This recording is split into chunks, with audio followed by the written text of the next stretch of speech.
चलिए अब इस पर स्टार्ट करते हैं एल्डोल। और एल्डोल कंडेंसेशन की सबसे पहले जो कंडीशन है उसमें अभी हमने पढ़ाई की अल्फा हाइड्रोजन होना चाहिए एल्डिहाइड एंड कीटोन में। तो alpha hydrogen must be there in aldehyde and ketone. इस पर एक क्वेश्चन मैं देती हूँ कंडीशन पर कि which will give aldol condensation. तो आपको इन सारी स्ट्रक्चर्स में ये देख के बताना है कि किसमें अल्फा हाइड्रोजन है, यानी किसमें एल्डोल कंडेंसेशन होगा और किसमें नहीं होगा, ठीक है। और साथ में आपको नंबर ऑफ अल्फा हाइड्रोजन भी बताने हैं। तो देखिए ये कार्बन है CO, CO यानी फंक्शनल ग्रुप कीटो है। कीटो का अल्फा नेबर एक ये है, एक अल्फा नेबर ये है। तो यहाँ पर CH2 और यहाँ पर ये CH2 है। टोटल बताइए कितने अल्फा हाइड्रोजन है। तो यहाँ पे 4 अल्फा हाइड्रोजन है। अगर एक भी हो तो सफिशिएंट है, तो इसका मतलब ये एल्डोल रिएक्शन देगा, ठीक है। यहाँ पर आइए, ये CHO फंक्शनल ग्रुप है। CHO का पहला नेबर इस अल्फा पोजीशन, ये अल्फा कार्बन है। अब इस अल्फा कार्बन पर अल्फा हाइड्रोजन हमेशा अल्फा कार्बन पर ही बैठा होता है, ठीक है। तो ये अल्फा कार्बन है। अल्फा कार्बन के अराउंड देखिए CH3 CH3 CH3, एक भी अल्फा हाइड्रोजन नहीं है। तो यहाँ पे 0 अल्फा हाइड्रोजन, तो ये एल्डोल कंडेंसेशन नहीं देगा, ठीक है। नेक्स्ट आते हैं बेंजीन। बेंजीन देखो ये कार्बन बना देते हैं। तो पहले अल्फा कार्बन ढूंढो। CHO का ये फर्स्ट नेबर, ये अल्फा नेबर है। अब अल्फा नेबर पर कार्बन मैक्सिमम 4 बॉन्ड बना सकता है ना, 1 बॉन्ड 2 3 4। इस कार्बन ने ऑलरेडी चारों बॉन्ड बना चुके हैं, यानी कि अगेन यहाँ पर भी 0 अल्फा हाइड्रोजन, 0 अल्फा हाइड्रोजन है। तो ये भी एल्डोल रिएक्शन नहीं देगा। इस पर आते हैं नेक्स्ट, ये साइक्लोपेंटेन पर CHO है। तो ये तो CHO है, इसका फर्स्ट कार्बन अल्फा कार्बन ये हो गया। अब इसके अराउंड कितने बॉन्ड्स, 3 बॉन्ड तो दिख रहे हैं। चौथी वैलेंसी पर हाइड्रोजन होता है। तो क्या मैं बोल दूं इसमें 1 अल्फा हाइड्रोजन है, और 1 अल्फा हाइड्रोजन है तो it will give aldol reaction या एल्डोल कंडेंसेशन। अभी एल्डोल रिएक्शन कंडेंसेशन में ये 2 टर्म बोल रही हूँ, ये क्या है अभी हम आगे इस पर आने वाले हैं, ठीक है। यहाँ पर देखिए CO है, इसके 2 अल्फा नेबर्स हैं। जो पहला ही नेबर्स होते हैं वही अल्फा नेबर्स हैं। टोटल हाइड्रोजन काउंट करो, 2 यहाँ पर और 3 यहाँ पर, यानी टोटल 5 अल्फा हाइड्रोजन है। एक भी होता है तो सफिशिएंट है, तो it will give aldol reaction. इधर आते हैं तो CO ग्रुप। CO ग्रुप के नेबर में कोई अल्फा कार्बन ही नहीं है। अल्फा हाइड्रोजन तो वो होता है जो अल्फा कार्बन में बैठा होता है। तो यहाँ पे अल्फा कार्बन ही नहीं है, तो अल्फा हाइड्रोजन का तो कोई क्वेश्चन ही नहीं उठता। तो यहाँ पे मैं लिख देती हूँ no alpha carbon and hydrogen. तो ultimately it does not give aldol reaction. Next आते हैं इस पर CHO है। CHO का पहला नेबर इज अल्फा नेबर। तो अल्फा नेबर कार्बन है, इसमें मुझे 2 हाइड्रोजन दिख रहे हैं, 2 अल्फा हाइड्रोजन। तो yes it can give aldol condensation. Next आते हैं तो ये है CO का एक अल्फा कार्बन ये है और एक अल्फा कार्बन ये है। इस अल्फा पर तो 1 2 3 और 4 बॉन्ड ऑलरेडी है, मतलब हाइड्रोजन की कोई जगह नहीं है। यहाँ तो कोई हाइड्रोजन नहीं है, लेकिन यहाँ पर 3 अल्फा हाइड्रोजन है। तो टोटलिटी में 3 अल्फा हाइड्रोजन, 1 भी सफिशिएंट है। तो yes it will give aldol condensation. इसी तरह से इसके 2 अल्फा नेबर्स हैं, दोनों पर हाइड्रोजन है, 6 अल्फा हाइड्रोजन। तो ये भी बहुत आसानी से एल्डोल कंडेंसेशन दे सकता है। एल्डोल की क्वेश्चन प्रैक्टिस पर आते हैं और इसी क्वेश्चन प्रैक्टिस से इसका मैकेनिज्म भी डिस्कस हो रहा है। क्वेश्चन यहाँ पे दिया है CH3 CHO आपको दिया है, डाइल्यूट OH डाला है और आपको प्रोडक्ट यहाँ पे बता रहा है। तो रिएक्शन हम स्टार्ट करते हैं। CH3 CHO पर OH का अटैक। तो OH मैंने यहाँ पर लिखा और CH3 CH तो ये लिया, CH3 CHO। अब यहाँ पे क्योंकि अल्फा कार्बन अल्फा हाइड्रोजन का रोल है, तो CHO का फर्स्ट नेबर अल्फा कार्बन मैंने इसे मार्क कर दिया। OH क्या करेगा, ये जो OH माइनस है इस अल्फा कार्बन का एक हाइड्रोजन छीन लेगा। तो जब इस OH माइनस ने इस अल्फा कार्बन से एक हाइड्रोजन छीन लिया तो OH क्या बन गया, वाटर बन गया, ठीक है। और जब इस कार्बन से एक हाइड्रोजन हट गया, हाइड्रोजन H प्लस की फॉर्म में हटता है, तो यहाँ क्या रह जाएगा, माइनस रह जाएगा। तो ये क्या बन जाएगा, CH2 माइनस CHO। तो ये बन गया CH2 माइनस CHO। यानी फर्स्ट स्टेप में OH माइनस ने अल्फा कार्बन से एक हाइड्रोजन छीना और अल्फा कार्बन पर माइनस के चार्ज को बना दिया। अब अगली स्टेप पे ये जो माइनस का चार्ज है, ठीक है, यानी ये, ठीक है, और ये एक दूसरी मॉलिक्यूल इसी सेम एल्डिहाइड के ऊपर अटैक करेगा, ठीक है। अच्छा अब यहाँ पर देखो oxygen partial negative, carbon partial positive. तो ये जो माइनस आयन है ये न्यूक्लियोफिलिक अटैक इस पे देगा। क्या मैं बोल दूं, ये नेगेटिव चार्ज न्यूक्लियोफाइल का काम कर रहा है और जिस पर ये अटैक करता है उसको इलेक्ट्रोफाइल कहते हैं। तो क्या हम ये कह दें कि जो पहले स्टेप का प्रोडक्ट आता है वो न्यूक्लियोफाइल बनता है, और सेकेंड स्टेप में वो न्यूक्लियोफाइल एक दूसरा मॉलिक्यूल पर अटैक करता है तो दूसरे मॉलिक्यूल को इलेक्ट्रोफाइल बना देता है। तो इस तरह से न्यूक्लियोफिलिक और पाई बॉन्ड इधर शिफ्ट हुआ तो न्यूक्लियोफिलिक एडिशन हुआ, जो कि इस चैप्टर का पहली कैटेगरी का रिएक्शन था केमिकल रिएक्शन में, जिसमें आपने addition of alcohol, addition of HCN, addition of NHSO3 पढ़ा। बिल्कुल सेम टाइप का मैकेनिज्म स्टेप 2 में जा रहा है, ठीक है। तो ये यहाँ पे ऐड हो जाएगा, तो देखो ये ऐड हो गया, CH2CHO ऐड हो गया, और पाई बॉन्ड जो ऑक्सीजन पे शिफ्ट हुआ था तो ऑक्सीजन पे क्या अपीयर हो गया, माइनस अपीयर हो गया। अब O- को न्यूट्रलाइज करना है तो हम हाइड्रोलिसिस करवा दें H+ के साथ, तो O- पर H आ जाएगा, तो अल्टीमेटली OH बन गया, ठीक है। इसमें एक चीज़ गौर करना, इसमें कौन कौन से फंक्शनल ग्रुप हैं, इसमें CHO है, अल है, और OH यानी ऑल है, ठीक है। तो ये अल और ऑल, ठीक है, ये वाले दो फंक्शनल ग्रुप को कैरी कर रहा है। इसको कहते हैं एल्डोल, ठीक है। तो एल्डिहाइड मतलब अल से एल्डिहाइड और ओल है, तो इसी से नाम पड़ गया इसका एल्डोल। तो यहाँ तक की जो कहानी है स्टेप 1 और 2 मिला के, इसको हम बोल देते हैं एल्डोल रिएक्शन, ठीक है, जहाँ पे एल्डोल का फॉर्मेशन हुआ है। अब क्या है, ये जो एल्डोल्स होते हैं ये टेम्परेचर के लिए बहुत सेंसिटिव होते हैं, और थोड़ा सा हीट करने पर इनमें से जल्दी से पानी बाहर निकल जाता है। तो ये एल्डोल यानी सेम मॉलिक्यूल को मैंने यहाँ पे लिख दिया, और थोड़ा सा एसिड यानी कैटलिस्ट के साथ अगर मैंने इसे हीट किया तो क्या होगा, देखो जिस कार्बन पर OH है ना, वहाँ से तो OH हटा दीजिए। अब उसके नेबर में 2 कार्बन हैं, तो H उस कार्बन से हटाइए जो CHO की साइड है। तो देखो ये इसका एक नेबर CH3 है, इधर तो CHO नहीं है ना, तो यहाँ से H नहीं हटाएंगे, इस कार्बन की दूसरे नेबर पर जाइए, यहाँ CH2 है जिसका नेबर CHO है, तो ये वाले कार्बन से आप H हटा दीजिए, तो अल्टीमेटली OH H यानी कि वाटर हट गया, ठीक है। यहाँ पे हम लिख देते हैं, मेंशन कर देते हैं, ये वाटर हटा। वाटर हटने के बाद क्या होगा, CH और इन दोनों के CH के बीच में डबल बॉन्ड आ जाएगा, तो CH3CH CH3CH double bond CH CHO, ठीक है।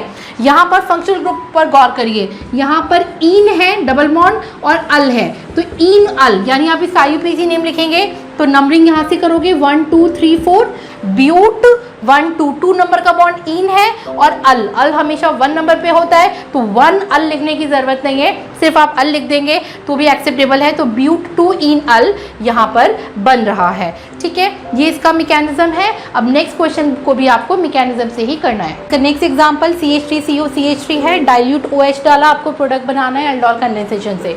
सबसे पहले देखो एल्डोल की कंडीशन फॉलो हो रही है क्या, CO के ये अल्फा कार्बन है, अल्फा कार्बन पर हाइड्रोजन है, तो अल्फा नेबर पे हाइड्रोजन है, गैस।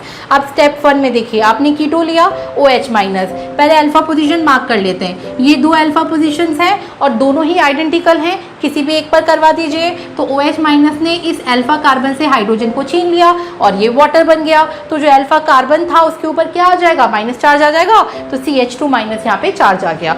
अब इस न्यूक्लियोफाइल को आपने सेकंड स्टेप में एज इट इज रखा, और ऊपर से दूसरा मोल आपने फिर से सेम कीटोन लिया, ठीक है। ये वाला प्रोडक्ट क्या काम करेगा, न्यूक्लियोफाइल का, और दूसरे में क्योंकि कार्बन पे अटैक होना है प्लस कार्बन पर, तो ये वाला मॉलिक्यूल इलेक्ट्रोफाइल यानी E+ का रोल प्ले करेगा। पाई बॉन्ड इधर शिफ्ट हो जाएगा, पाई बॉन्ड के शिफ्ट होते ही इस कार्बन से, इस CH2 वाले कार्बन से इस C को आप जोड़ दीजिए, rest molecule will remain as it is. तो देखो पहले इस मॉलिक्यूल की बात करते हैं, CH3C CH3 CH3C CH3, pi bond O पे शिफ्ट हुआ, तो यहाँ पे मैंने लिख दिया O-, और जिस मॉलिक्यूल के माइनस ने अटैक किया उस कार्बन को इसके ऊपर बॉन्ड से मैंने लिंक कर दिया, तो यहाँ पे ऊपर बॉन्ड से CH2 CO CH3 को मैंने लिंक कर दिया। O पर माइनस है, इसी न्यूट्रलाइज कर दें, तो हाइड्रोलिसिस करवाया, पानी से यहाँ पर H आके लग गया और यहाँ पे OH बन गया, ठीक है। अच्छा यहाँ पे 2 फंक्शनल ग्रुप है, CO भी है और OH भी है। जब 2 फंक्शनल ग्रुप साथ में होते हैं तो प्रायोरिटी सीरीज की हेल्प लेते हैं, तो उसमें जो ग्रुप ऊपर आता है, पहले आता है प्रायोरिटी वाइज, उसका आप मेन फंक्शनल ग्रुप लेते हैं और दूसरे को ब्रांच बनना पड़ता है। तो यहाँ पे OH बाद में आता है, तो OH को मैंने ब्रांच बना दिया, और ब्रांच का OH का नाम क्या होता है, हाइड्रोक्सी होता है। तो देखो लॉन्गेस्ट चेन बना दे इसकी नेमिंग में, ये देखो ये लॉन्गेस्ट चेन हो गई, ठीक है। अब जिस टर्मिनल के नियरर मेन फंक्शनल ग्रुप है वहां से नंबरिंग स्टार्ट करेंगे। तो 1 2 3 4 पर ही हाइड्रोक्सी है, 4 पर भी ही मिथाइल है। दोनों का अल्फाबेटिकल ऑर्डर में लिख दीजिए। तो 4 हाइड्रोक्सी 4 मिथाइल। वर्ड रूट कितने कार्बन का है? पेंट का है। सारे बॉन्ड सिंगल हैं तो पेंटेन, और 2 पोजीशन पर ओन है तो पेंटेन 2 ओन इस मॉलिक्यूल का नाम बन गया। अब ये 4 हाइड्रोक्सी 4 मिथाइल पेंटेन 2 ओन को मैंने यहाँ पे लिखा और कंडेंसेशन करवा दिया इस प्लस के साथ हीटिंग, ठीक है। कंडेंसेशन पर क्या होगा? जिस कार्बन पे OH है वो तो हटेगा। अब इस OH वाले कार्बन के नेबर कार्बन देखो, इसका नेबर इधर भी है, इसका नेबर इधर भी है, इसका नेबर इधर भी है। ये उस तरफ के कार्बन से हाइड्रोजन छीनेगा जो कीटो या एल्डिहाइड का नेबर है। तो कीटो ग्रुप का नेबर ये कार्बन है तो ये यहाँ से H छीनेगा, ठीक है। और यानी इस साइड पे डबल बॉन्ड आ जाएगा। तो ये साइड पे डबल बॉन्ड आ गया। डबल बॉन्ड आते ही इन और ओन 2 फंक्शनल ग्रुप इस मॉलिक्यूल में जनरेट हो गए, ठीक है। लॉन्गेस्ट चेन, अगर मैं IUPAC नेम की बात करूं तो ये लॉन्गेस्ट चेन इस तरह से जाएगी, ठीक है। मेन फंक्शनल ग्रुप CO है तो नंबरिंग आप यहाँ से स्टार्ट करेंगे, 1 2 3 इस तरह से स्टार्ट करेंगे, ठीक है। तो 4 नंबर पे मिथाइल की ब्रांच है, 4 मिथाइल। वर्ड रूट 5 कार्बन का है तो पेंट 1 2 3 तीसरे नंबर का बॉन्ड, मेन चेन में तीसरे नंबर का बॉन्ड इन है तो 3 इन, और 2 नंबर का बॉन्ड ओन है तो 2 ओन इसका IUPAC नेम हो गया। नेक्स्ट है साइक्लोहेक्सेनोन। इस पर आपको एल्डोल कराना है। पहले चेक कर लो क्या इसमें एल्डोल की कंडीशन है।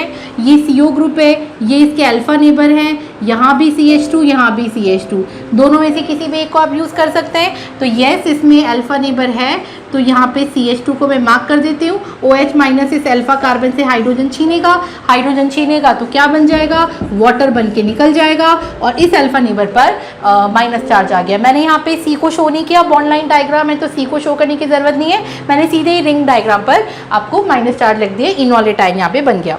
फिर ये जो इनोलेट आयन है न्यूक्लियोफाइल की तरह इस पर अटैक करेगा। फिर से मैंने सेम मॉलिक्यूल रखा है। कैसे अटैक करेगा? ये इस कार्बन पे अटैक करेगा, pi bond will shift on oxygen, ठीक है। तो अब देखो क्या रह गया, इस पर अटैक किया तो ये OH बन गया तो मैंने OH को यहाँ लगा दिया और इस कार्बन से इसको मैंने जोड़ दिया, इस तरह से ये जुड़ गया और ये यहाँ पर फॉर्म हो गया। ये बाईसाइक्लो कंपाउंड है। बाईसाइक्लो की नेमिंग अभी आपकी NCERT नहीं डील कर रही है इसलिए मैंने आप यहाँ पे इसका नेम नहीं लिखा है। आप जस्ट इसका डायग्राम बना दीजिए। फिर ये जो कंपाउंड है, ठीक है, इसको हमने कंडेंस किया, कंडेंसेशन पर आए, हीट किया तो हीट करने पर इस कार्बन पर OH, इसके नेबर में ये भी कार्बन है, इसके नेबर में ये भी कार्बन है, इसके नेबर में ये भी कार्बन है। तो ये इस कार्बन से हाइड्रोजन लेगा क्योंकि ये CO का नेबर है तो यहाँ से ऐसे वाटर हट जाएगा और वाटर हटते ही इन दोनों के बीच में यहाँ पे क्या आ जाएगा? डबल बॉन्ड का फॉर्मेशन हो जाएगा, ठीक है। तो ये कंडेंसेशन प्रोडक्ट हो गया। चलिए अब क्रॉस एल्डोल का वो केस लेते हैं जिसमें एक मॉलिक्यूल में अल्फा हाइड्रोजन है और दूसरे में नहीं है, ठीक है। तो यहाँ पर मैंने लिखा है CH3CHO जिसमें अल्फा कार्बन देखिए CH3 है और इसमें 3 अल्फा हाइड्रोजन है तो मैंने यहाँ पे सिंपली लिखा है it has alpha hydrogen HCHO। Formaldehyde है, इसमें तो अल्फा कार्बन ही नहीं है तो अल्फा हाइड्रोजन का तो क्वेश्चन ही नहीं उठता, ठीक है। तो इस कॉम्बिनेशन में आपको प्रोडक्ट बनाना है। तो भाई फर्स्ट स्टेप में OH माइनस तो उसके साथ में अटैक करता है जिस पे अल्फा हाइड्रोजन है तो इन दोनों में से खाली इसी पर है ना, तो OH माइनस सिर्फ इसी पर अटैक करेगा। तो ऐसा माना जाता है कि फर्स्ट स्टेप में मैक्सिमम अमाउंट इसका कंज्यूम यहीं पे हो जाता है, ऑलमोस्ट पूरा अमाउंट इसका यहीं कंज्यूम हो जाता है और जितना भी CH3CHO लिया जाता है वो CH2 माइनस में कन्वर्ट हो जाता है। अब इसको सेकेंड स्टेप में अटैक करने के लिए कौन दिखा? ये वाला मॉलिक्यूल दिखा। तो सेकेंड स्टेप में जिस पे अल्फा हाइड्रोजन नहीं है वो वाला मॉलिक्यूल आएगा, यानी फर्स्ट मॉलिक्यूल का कंपोनेंट तो न्यूक्लियोफाइल की तरह काम कर रहा होता है और जिसमें अल्फा हाइड्रोजन नहीं है वो मॉलिक्यूल इलेक्ट्रोफाइल की तरह काम करेगा। यहाँ पे न्यूक्लियोफिलिक अटैक कार्बन पे जाएगा, पाई बॉन्ड ऑक्सीजन पे शिफ्ट होगा और देखो इस तरह से दोनों मॉलिक्यूल आपस में जुड़ गए, HCH HCH, ठीक है। O पाई बॉन्ड O पे शिफ्ट हुआ, यहाँ पे क्या रह गया? O minus. CH2CHO, CH2 इस कार्बन से जुड़ गया तो ऊपर में बॉन्ड करके CH2CHO मैंने यहाँ पे बना दिया और O पर माइनस चार्ज है, हाइड्रोलिसिस कर देते हैं H3O प्लस तो यहाँ पे क्या आ जाएगा? OH आ जाएगा, ठीक है। ये एल्डोल रिएक्शन तक का पार्ट है, क्रॉस एल्डोल रिएक्शन। अब क्रॉस एल्डोल का कंडेंसेशन देख ले, सेम H के साथ हीट करेंगे, इस कार्बन से OH हटेगा, जिस कार्बन पे OH है उससे तो OH ही हटना है, इधर नेबर में कोई कार्बन ही नहीं है, ऊपर एक ही कार्बन है जो CHO के नेबर में तो यहाँ से H हटा दीजिए, ठीक है। तो सिंपली मैंने इसको कंडेंस करके लिख दिया, इट इज CH2, इसके साथ में बना डबल बॉन्ड CH CHO, ये यहाँ पर क्रॉस एल्डोल का वन सिंगल प्रोडक्ट यहाँ पर आपको बनता हुआ दिखेगा इस पर्टिकुलर केस में। ओके, तो अब हम वो केस लेते हैं कि जिसके अंदर दोनों मॉलिक्यूल पर अल्फा हाइड्रोजन है। देखो CH3CHO ये अल्फा कार्बन, इस पर 3 अल्फा हाइड्रोजन है। CH3CO CH3 कीटोन है, ये दोनों अल्फा कार्बन है, टोटल 6 अल्फा हाइड्रोजन है। ठीक है, 2 डिफरेंट मॉलिक्यूल्स हैं, दोनों में अल्फा हाइड्रोजन है। तो इस केस में आपको प्रोडक्ट्स बनाने। अब ऐसी केस में जो स्टेप 1 है वो इन दोनों पर ही होगा। तो OH माइनस का इस पर भी अटैक कराइए, OH माइनस का इस पर भी अटैक कराइए, यानी कि OH माइनस का एल्डिहाइड के साथ भी, OH माइनस का कीटोन के साथ भी। दोनों के अल्फा कार्बन से एक एक H ले लिया गया, वाटर बन गया और दोनों के अल्फा कार्बन पर माइनस चार्ज यानी कि इनोलेट आयन का फॉर्मेशन हो गया। तो अब इसके स्टेप 2 में 4 पॉसिबिलिटीज बनती हैं। स्टेप 2 को मैंने कैसे लिखा, पहले इसी मॉलिक्यूल को मैंने 2 बार लिख दिया, यानी वो जो फर्स्ट स्टेप के दोनों आयन्स थे वो दोनों आयन्स इस अकेले पर अटैक करेंगे, फिर वही दोनों आयन इस अकेले पर भी अटैक करेंगे अलग अलग बार। ठीक है, तो पहले मैंने इस मॉलिक्यूल को 2 बार लिखा और उन दोनों आयन को 1 बाय 1 मैंने इस पर इंडिविजुअली अटैक कराया। फिर मैंने इस मॉलिक्यूल को भी 2 टाइम्स लिखा और उन दोनों आयन्स को इंडिविजुअली 1 बाय 1 मैंने इन पे अटैक करवा दिया। ठीक है, तो अटैक में ये नेगेटिव चार्ज कार्बन पर अटैक करेगा, pi bond shift on oxygen, same manner carbon पे अटैक, पाई बॉन्ड का शिफ्टिंग, कार्बन पे अटैक और पाई बॉन्ड का शिफ्टिंग। मैंने हाथों हाथ इसमें H2+ डाल दिया क्योंकि थोड़ा टाइम सेव करने के लिए। आप अपनी कॉपी में जब लिखेंगे एग्जाम में टाइम की कमी होती है, तो ये स्टेप आप यहीं पर ही मर्ज कर दीजिए। ठीक है, तो ये इधर शिफ्ट होगा, O पे माइनस चार्ज आ रहा होगा, वो माइनस चार्ज वाटर से H+ लेकर के एल्डोल में कन्वर्ट हो रहा होगा। ठीक है, तो ये 4 प्रोडक्ट्स बन गए। ये मैंने एल्डोल रिएक्शन तक का आपको प्रोडक्ट बता दिया। इस पे आपको कंडेंसेशन शो करना है तो सेम मैनर में चारों को हीट करके आप चारों के कंडेंसेशन प्रोडक्ट्स लिख सकते हैं। तो फिलहाल हम यहाँ पे इनको एल्डोल रिएक्शन तक कर रहे हैं। तो इस तरह से इस पर्टिकुलर केस में टोटल 4 प्रोडक्ट्स बनते हैं और इसका पहले वाला जो मैंने केस कराया जिसमें एक अल्फा हाइड्रोजन होता है और एक में नहीं होता है, उसमें 1 प्रोडक्ट प्रीडोमिनेटली बन रहा होता है और इस पर्टिकुलर में 4 प्रोडक्ट्स यहाँ पर अपीयर हो रहे होते हैं। कैनिज़ारो के 2 एग्जाम्पल लेते हैं। इसमें देखिए CHO है, ये CHO ग्रुप का अल्फा नेबर में कोई कार्बन ही नहीं है तो अल्फा हाइड्रोजन तो हो ही नहीं सकता। ठीक है, यहाँ पर देखिए CHO ग्रुप है, इसके अल्फा नेबर कार्बन तो है लेकिन इस पे हाइड्रोजन नहीं है। ठीक है, तो इन दोनों में जिनमें अल्फा हाइड्रोजन नहीं है वहाँ पे कैनिज़ारो होगा। और कैसे होगा, CHO मैंने 2 बार लिखा। ठीक है, 2 मोल्स यूज होंगे, कॉन्क बेस आपने OH माइनस यहाँ पे डाल दिया। तो आपको क्या करना है, एक CHO को तो COO माइनस में कन्वर्ट करना है और जो दूसरा CHO है उसको आपको अल्कोहलिक ग्रुप में इसमें कन्वर्ट करना है। कहने का मतलब CHO के नेबर में जो ब्रांच है इसको नहीं छूना है, CHO के नेबर में H है इसको नहीं छूना है, CHO के नेबर में H है इनको नहीं छूना है। ये दोनों H तो एज इट इज़ है।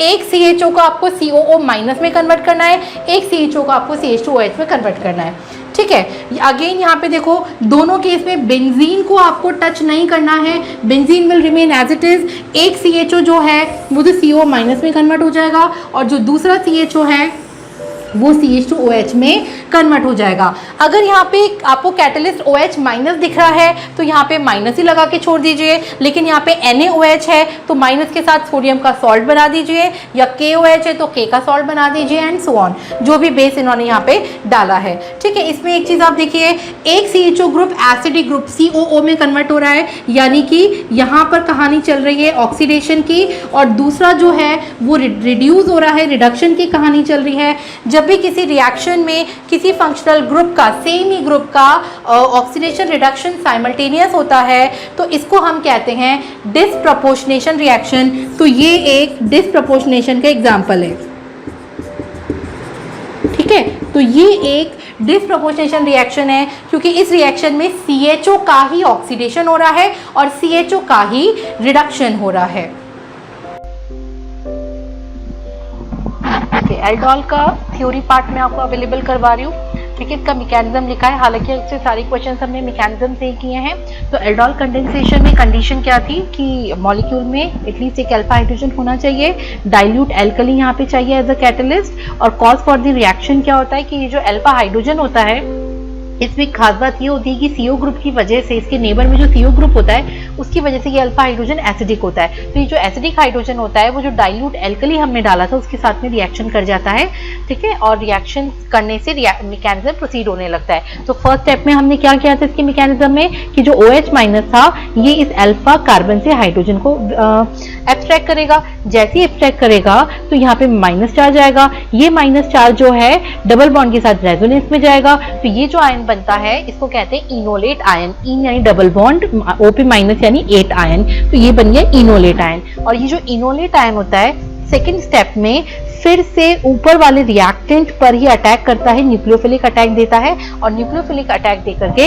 इस तरह से ये एडिशन प्रोडक्ट बना लेता है न्यूक्लियोफिलिक अटैक के थ्रू। उसके बाद जो O पर माइनस चार्ज होता है ये O का माइनस चार्ज वाटर के साथ में रिएक्शन करके और वाटर से H+ एयर ले लेता है ये, तो ये एल्डोल बन जाता है। ये यहाँ तक की जो कहानी है इसे हम कहते हैं एल्डोल रिएक्शन। और एल्डोल रिएक्शन में एल्डोल प्रोडक्ट को जब हम हीट कर देते तो यहाँ से वाटर हट जाएगा, वाटर के हटते ही यहाँ पर डबल बॉन्ड इन जनरेट हो जाता है। तो अब इसको बोल देते हैं वाटर का रिमूवल यानी कि कंडेंसेशन रिएक्शन, ठीक है। फिर हमने क्रॉस एल्डोल भी पढ़ा है, तो इसके 2 केसेस पढ़े, उसका थ्योरी मैं आपको यहाँ पे जो NCERT में दिया है वो अवेलेबल करवा रही हूँ। तो इसमें एक केस क्या था कि जब both of them contains alpha hydrogen, तो जब 2 मॉलिक्यूल हैं ये, इन दोनों के अंदर अल्फा हाइड्रोजन है, NaOH डालते हैं तो 1 2 3 4 टोटल 4 प्रोडक्ट्स बनने की पॉसिबिलिटी होती है, ठीक है। और अगर दूसरा केस है कि अगर किसी एक में ही अल्फा हाइड्रोजन है तो उस केस में जैसे ये बेंजाल्डिहाइड में तो अल्फा हाइड्रोजन नहीं है, लेकिन इस मॉलिक्यूल में जो कीटोन हमने लिया है इसमें अल्फा हाइड्रोजन है, तो यहाँ पर प्रीडोमिनेटली एक ही मेजर प्रोडक्ट यहाँ पर फॉर्म होगा, ठीक है। और इसी तरह से कैनिजारो रिएक्शन, कैनिजारो में भी हमने पढ़ा है कि जो जिन एल्डिहाइड में, ये कीटोन में तो होता ही नहीं है, और जिन एल्डिहाइड में अल्फा हाइड्रोजन नहीं होता है सिर्फ उनमें ही होता है, तो इसका थ्योरी मैंने आपको यहाँ पर अवेलेबल करवा दी है।